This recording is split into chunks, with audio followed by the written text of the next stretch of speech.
Semoga dalam keadaan sehat. Kembali lagi di podcast Ngobrolin Zaman Sekarang bersama saya Fatoni dan saya Fajar Fairi. Di episode kali ini kita akan membahas hal yang seru banget, yaitu modernisasi beragama. Tema ini benar-benar relevan bagi kita semua ya, di tengah-tengah dunia yang makin maju dan teknologi yang makin berkembang. Ya betul. Jadi gimana sih agama biar tetap eksis di dunia yang semakin canggih ini? Kita bakal bahas hal-hal menarik terkait itu. Apakah kita harus ikuti zaman atau tetap berhubungan dengan tradisi? Pasti banyak yang mikir kalau ini tuh topik yang kontroversial banget kan. Banyak yang bilang agama itu harus tetap dijaga dengan cara yang sudah ada. Sementara yang lain merasa perlu ada perubahan supaya lebih relevan dengan kondisi sekarang. Kita coba kupas tuntas episode ini ya.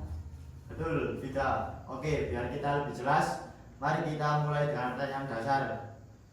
Apa sih sebenarnya yang dimaksud dengan modernisasi beragama itu? Gini, jadi kalau kita bicara soal modernisasi beragama, itu intinya adalah cara agar ajaran agama bisa beradaptasi dengan perkembangan zaman tanpa kehilangan inti dari ajaran agama itu sendiri. Misalnya, dulu kita beribadah secara konvensional. Sekarang ada aplikasi yang membantu kita untuk tetap beribadah, seperti untuk menentukan waktu sholat atau bahkan ikut kajian online. Jadi modernisasi itu bukan berarti agama berubah ya, tapi lebih ke cara kita memperhatikan agama di tengah dunia yang penuh dengan teknologi informasi. Misalnya dulu pengajian cuma bisa dilewati di masjid, sekarang bisa dilewati dengan Zoom atau lihat di YouTube. Itu kan suatu bentuk modernisasi.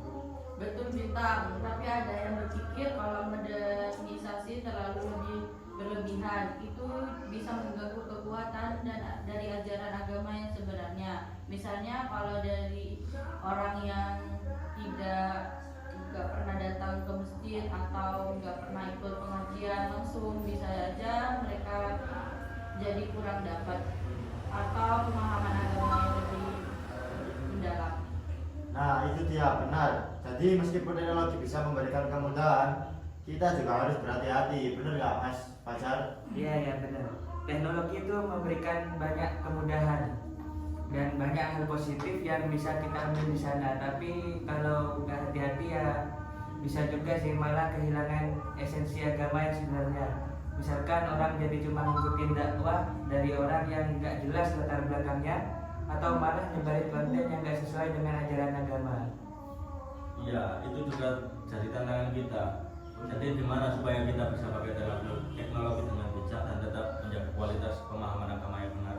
Disinilah peran kita untuk lebih selektif dalam memilih konten yang kita konsumsi. Jadi yang perlu digarisbawahi adalah modernisasi itu harus tetap dijaga dengan prinsip dan nilai agama Islam. Modernisasi itu nggak boleh sampai berubah esensi dari ajaran agama yang mungkin sudah sangat mendalam dan kompleks. Nah, itu dia. Sekarang kita bahas tantangan yang lebih besar lagi. Di Indonesia ini kita tahu kan agama sangat erat dengan tradisi yang ada di lingkungannya. Mungkin ada sebagian yang merasa kalau perubahan dalam beragama itu bisa membuat agama menjadi lebih ringan atau bahkan hilang maknanya. Menurut kalian, apa tantangan terbesar dalam modernisasi beragama di Indonesia ini? Menurut saya, tantangan terbesar adalah penerimaan dari masyarakat kita. Kita tahu sendiri di Indonesia agama itu sangat tradisional. Kalau ada orang yang berusaha memperkenalkan cara baru dalam beragama, pasti ada yang skeptis atau bahkan menentang. Ini gak cuma soal cara ibadah, tapi lebih ke cara pandang terhadap agama itu sendiri.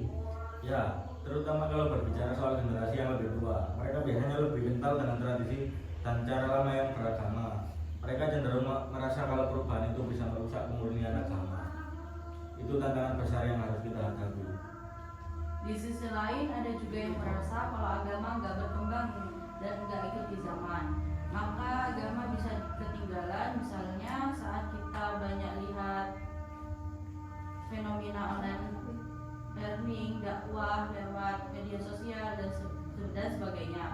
Itu cara-cara baru yang juga punya potensi positif asal bisa diimbangi dengan pemahaman yang tepat.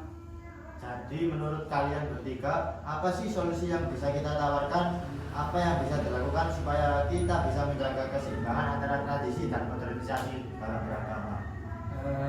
Menurut saya solusinya adalah lebih ke itu, edukasi dan kesadaran dari kita sendiri. Kita harus bisa memberikan pemahaman bahwa modernisasi beragama bukan berarti mengubah ajaran, tapi bagaimana cara kita mengamalkan agama itu dengan cara yang lebih relevan di zaman sekarang.